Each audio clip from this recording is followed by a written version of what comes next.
As you heard, my name is David Wood, Chair London Futurist. What you're going to hear in the next 20 minutes is in some ways a distilled summary of what I consider to be the best insights of many speakers who have come to London Futurists over the years.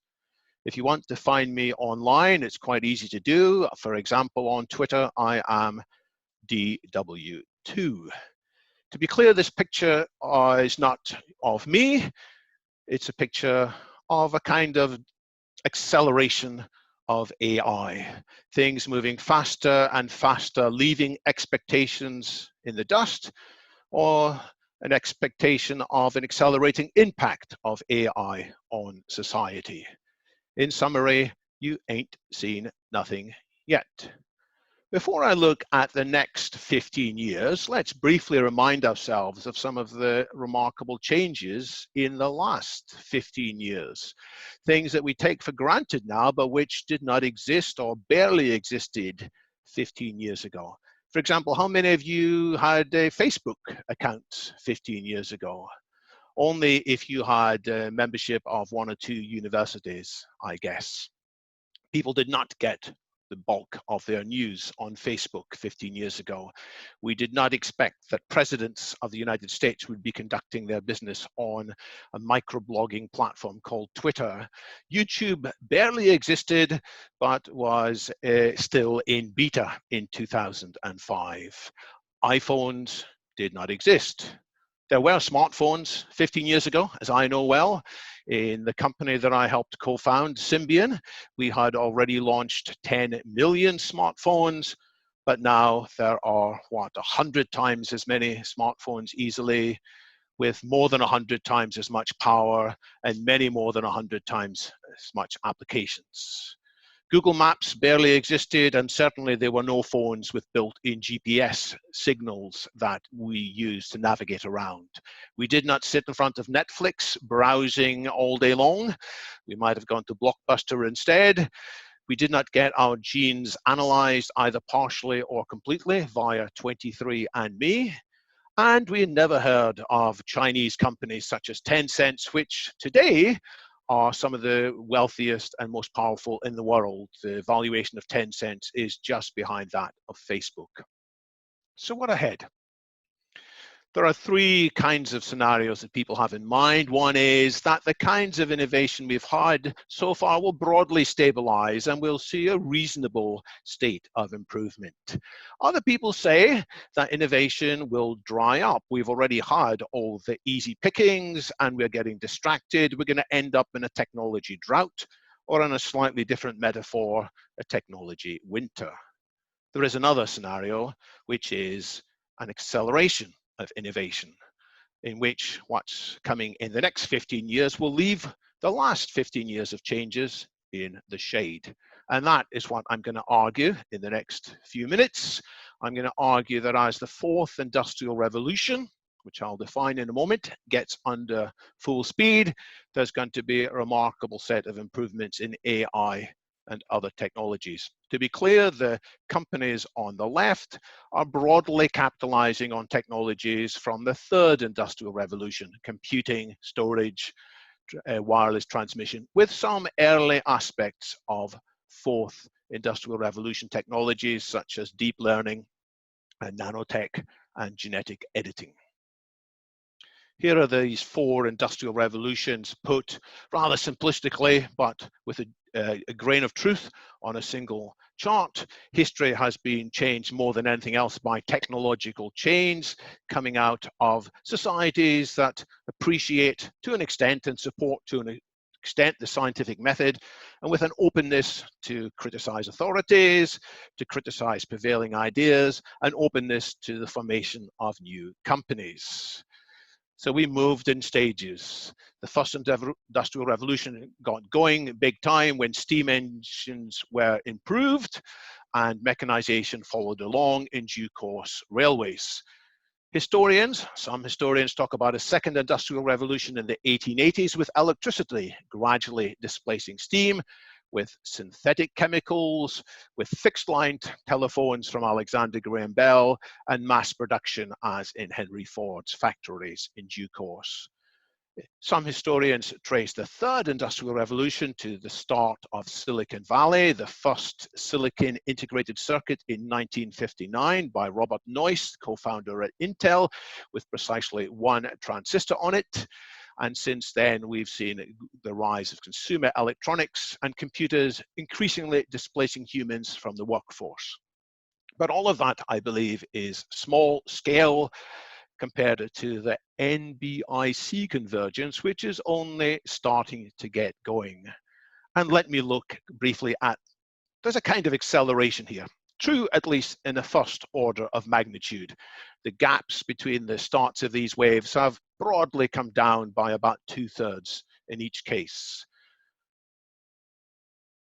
It's because of positive feedback cycles driving things forwards, as I'll explain.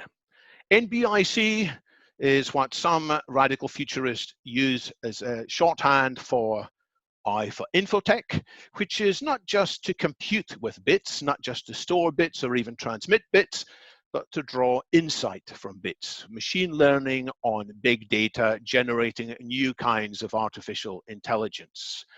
Nanotech is manipulating a more smaller levels of atoms than before. We're gradually having smaller and smaller computers, which will eventually give rise to nanobots, nanosensors, in due course quantum computers as well. The B in this stands for, you may guess, biotech, which is the manipulation not of our silicon, but of our biology, our genes, our epigenome, our biome, our proteome, and so forth, which we are increasingly understanding. The C stands for cognotech, understanding what's happening inside our brains and improving and enhancing what's happening in our brains. Of the four revolutions, that's the least advanced of the four, but probably the most profound. The top of this chart is basically hardware, the bottom is software, the left is physics, the right broadly is biology, which is why there are four quadrants. But what's really interesting is the connections between the different quadrants. So as we have better nanotechnology, we have better nanosensors. We can sense with these devices more reliably what's happening inside the brain without having to cut the brain open and drill holes in the skull. As we understand what's happening inside the human mind more, we can copy that into the artificial intelligence and see yet more progress. I've already touched on the fact that AI has had two waves already. The original wave of AI, which dominated the field for a long time, was humans writing down rules taken from experts, so expert lawyers writing down the judgment rules that they followed, and they were captured in computer science. If this, then do this, else do that. Rules of grammar, rules of diagnosis, rules about speed limits, and so forth. The other big approach to AI is spotting patterns, which is more just software itself can notice in the way that we humans often notice. Hey, when you have A, you usually get B afterwards. If C is there, it usually means D. So you end up not so much with logical rules, but rules of thumb. So instead of hardwiring from the law, the maximum speed, you can observe what speeds people typically do drive at on various roads, so forth. So the left is sometimes called classical AI, the right is neural networks, because to an extent, it's based on some ideas of what's going on in the brain. The left is sometimes described as explicit reason, the right is sometimes implicit intuition, because the basis for these rules of the thumb is often not particularly obvious. It's opaque. Now, both fields of AI go back a long time, but it was the one on the left which made most of the early running.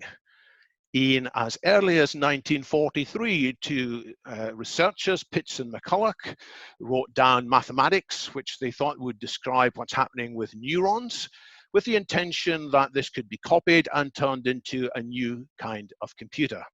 It was interesting, It took a long time until 1957 when Frank Rosenblatt from Cornell in New York managed to get a system based on these ideas actually recognizing patterns. It was fairly simple patterns. There was no complex matrix multiplication or similar in what he did, but it did manage to use 2 layers of neural nets, he called them perceptrons, and it did have some conclusions, which led the press at the time to be very excited. But then nothing much happened in this field. Various critics appeared, eminent critics, expert critics, people who did very well in classical AI, who eventually produced a book in 1969 called Perceptrons that said, the reason this stuff isn't making any progress is because it can't make any progress. There are fundamental obstacles to the whole idea. You should focus instead on the basic ideas of classical AI, logical systems bolstered by probabilistic thinking. And the field almost died, were it not for a few mavericks who ignored what these wise experts, these luminaries of artificial intelligence said. People like the French researcher Yann LeCun, who was finishing his doctorate in Paris in 1985. He's still very much active in the field. Most of you will know he is one of the leading lights of AI in Facebook. He managed to get more complicated systems than Minsky or Papert conceived, not just single layers, but multiple layers, and could do something commercially significant with them. He had software that could read digits, handwritten digits, something of great interest to banks as they're trying to automate the processing of checks. So you can try and read these digits with rules that try and cater for every possibility. If there's a loop and there's a line, then it might mean it's a 6 unless it's like this, in which case it's a 9, except if this. Very complicated. Yann LeCun and his colleagues said, no, we're just going to try to get pattern recognition, taking inputs, lots of numbers, massive arrays of digits. So you take each of these, you put them on a grid, you divide it up into what, 28 by 28, that's 784 values, black, white, and gray, and you try and figure out what sets of neural networks to come out in due course with 10 numbers each time, the probability that you're seeing a 5, a 6, and so on. And he got it to work pretty well. So the field did not die, and there were still some mavericks who took more interest. It turned out, however, it still took a long time before the field broke through. It turns out that for this kind of pattern recognition to work, you need lots of computing power, more than people had expected. It turns out, of course, that we did get lots of computing power in the following years. Not only CPUs, the central processing units, but also GPUs, which are the graphics processing units, which were popularized by teenagers and older teenagers playing graphics games. And it turns out you need lots and lots and lots of data, which is labeled. Well, it also turned out that by a few more years, there was big data, and that enabled some of these systems to be more productive. There were improvements in the design of the method as well, including improvements to the layering and adjustments that took place. And in recent years, this has shot up and up and up. People have calculated that since 2012, the number of computations to train models has doubled every 3.5 months, which is a lot faster than the doubling of Moore's law for semiconductors. I'm going to try and clear my screen. I seem to have got a couple of lines on it. I'm not sure how to do that. Let me try and clear all this. No, maybe I can't do it. We'll have to put up with these lines on the screen. Can I shift this around? I'm not sure if you're seeing these lines on the screen or not. Someone has annotated the screen, right? Yes, we do see them. It's not me, I don't think. Not intentionally. Some AI is gradually taking over. So what was I saying? I was saying that the systems that was doing pattern recognition gradually and then suddenly got better and better. And so that by 2012, you could point pictures like this at deep learning systems called neural image caption generators, and they would come up with answers. A group of young people playing a game of Frisbee, something better than people had expected could ever be possible, something that many theorists had said would be forever impossible, that you'd never get computers with that kind of understanding. Other pictures like this, the same software said this is a person riding a motorcycle on a dirt road. And we've talked about the elephant in the Zoom room. The software in this case detected this as a herd of elephants walking across a dry grass field. Should that impress you? Well, not really, because you'd want to know the statistics. I might just have picked out the 3 most promising examples, and after all, there were some spectacular mistakes too. What should impress you more is the systems that were tested on an annual basis at the LSVR competition, the Large Scale Vision Recognition Challenge, which took place every year from 2010 to 2017. In this case, software was presented by large numbers of pictures and asked in each time to pick the right caption out of a choice of 5. When this competition started, it was quite good. It was getting about 3 in 4 correct.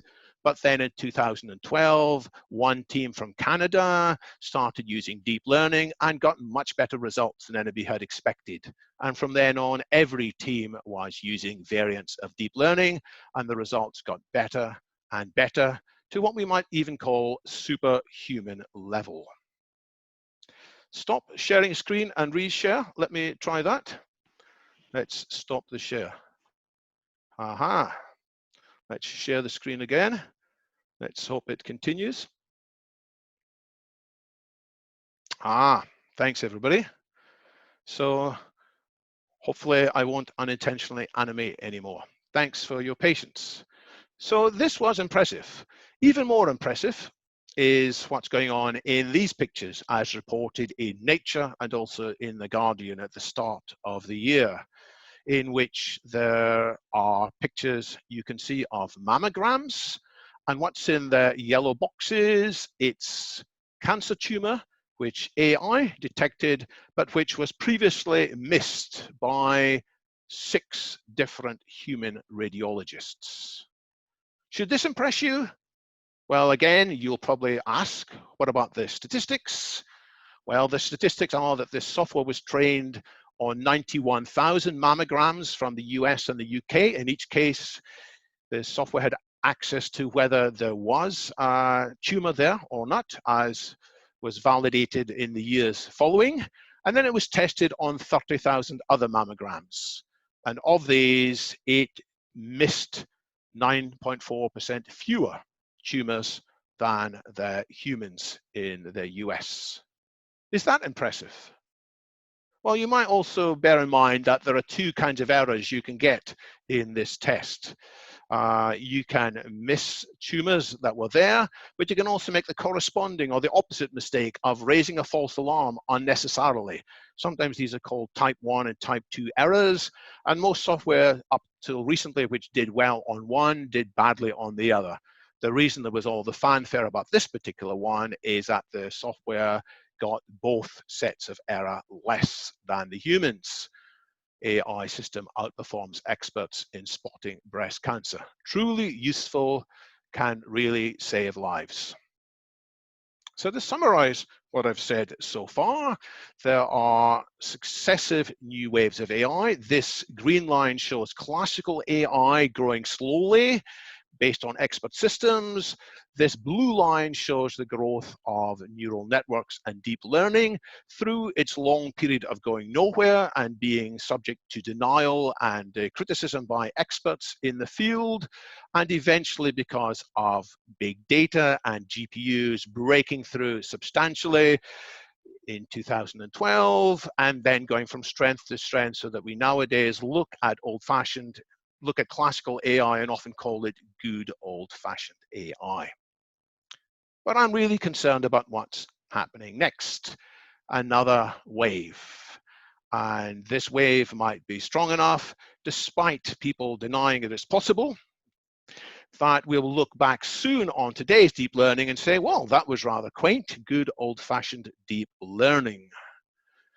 So let me look at this next wave and briefly pause and try to answer 4 questions. Why do I think this will happen? What will it consist of? When might it happen? And so what? What should we do about this possibility? Starting with why, and a lot of it comes down to money. Lots and lots and lots of money. The leading companies of the world by share price valuation nearly all define themselves as being an AI company or a company very focused on AI. The CEO of Google says they are no longer a search company, they are an artificial intelligence company.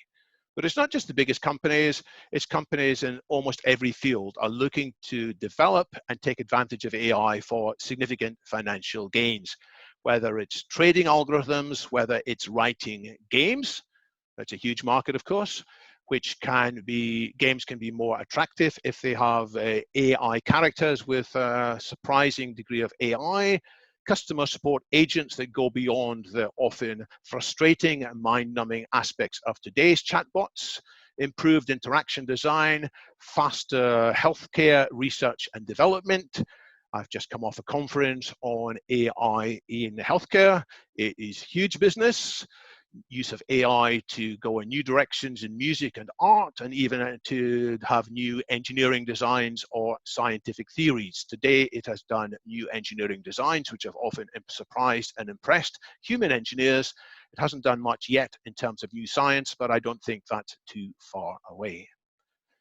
So you may have heard the phrase, software is eating the world by Mark Andreessen.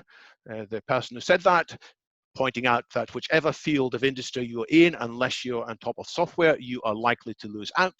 Well, the new phrase is software written by AI is going to eat the world. And that's why so many more companies are investing as fast as they can in terms of that.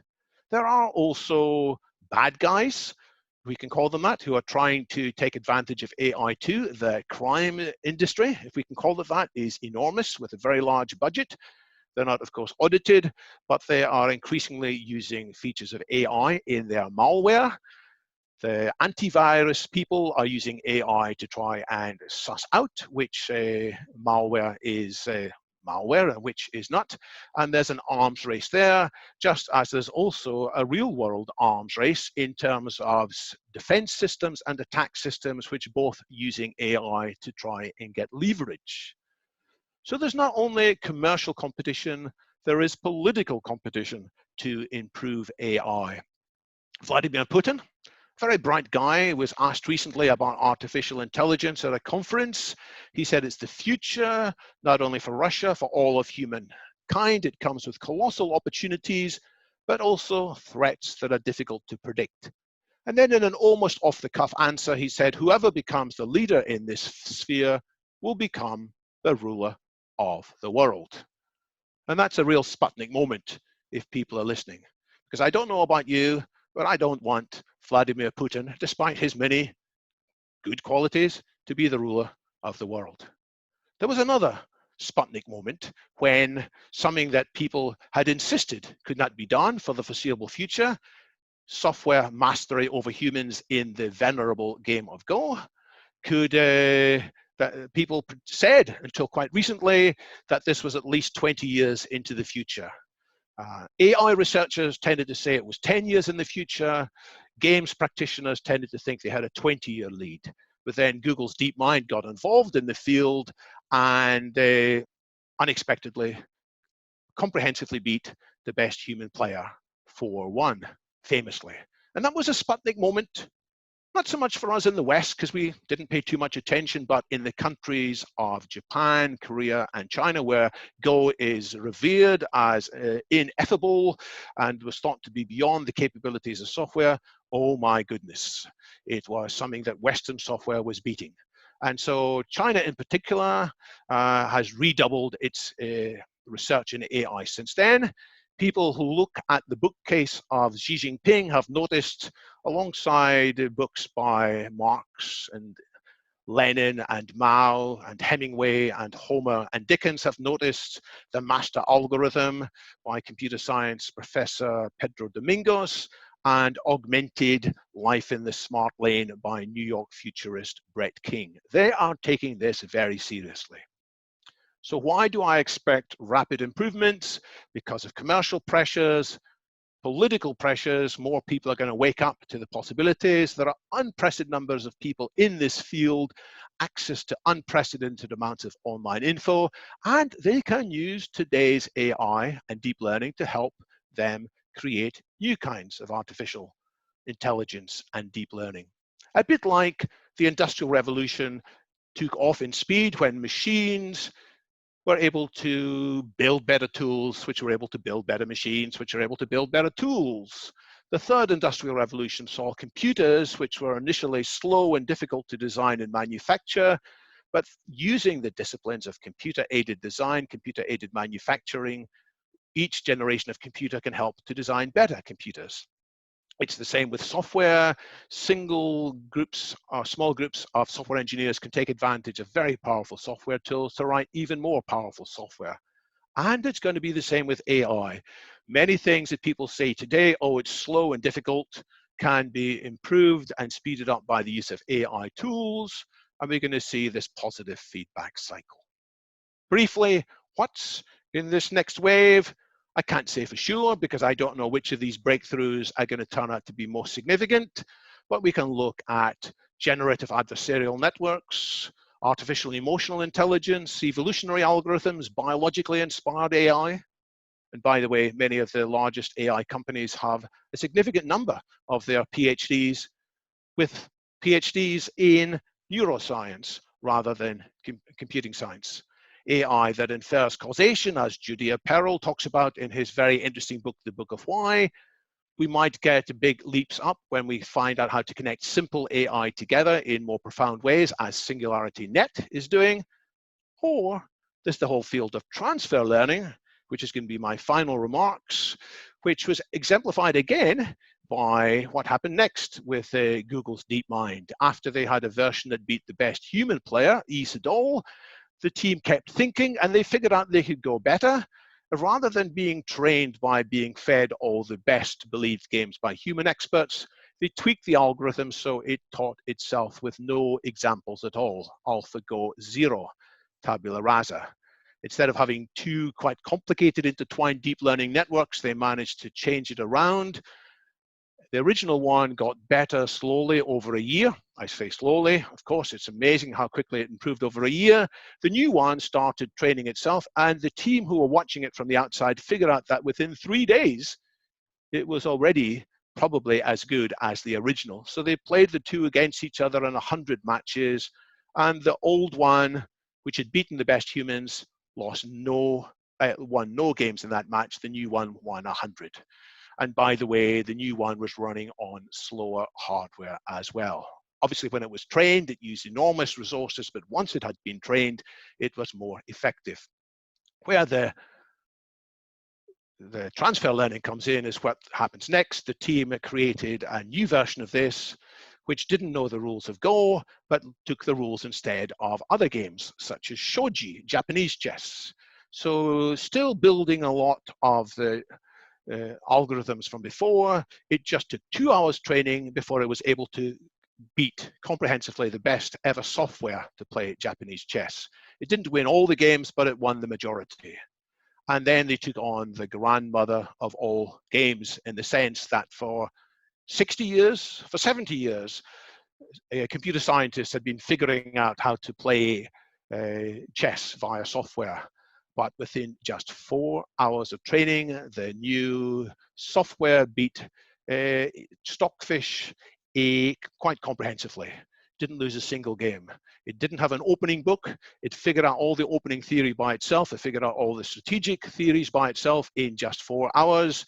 It was searching a lot of moves, but by no means as many as Stockfish. It had a better intuition from its training as to what should be searched. And human chess experts who look at this say that this is amazing. It's like chess from another dimension, transfer learning. When is this going to happen? Well, nobody knows. Nobody knows. Because, of course, it depends on what strength these various new breakthroughs will take place. I just urge that people keep an open mind, prepared to be surprised. If I had to make a bet, I would say there's a 10% chance of major changes in the field as early as 2025, a 50% chance of general AI by 2050, and be skeptical of dogmatic skeptics.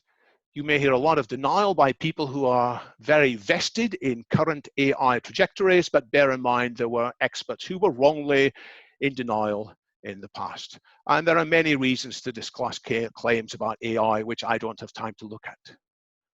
That brings us to the so what question, which I'm not going to answer because that is for the remainder of this debate. But I will say you ain't seen nothing yet in terms of the growing power of AI, and you ain't seen nothing yet in terms of the contributions of thought that the debaters are going to bring to this discussion. Thank you very much.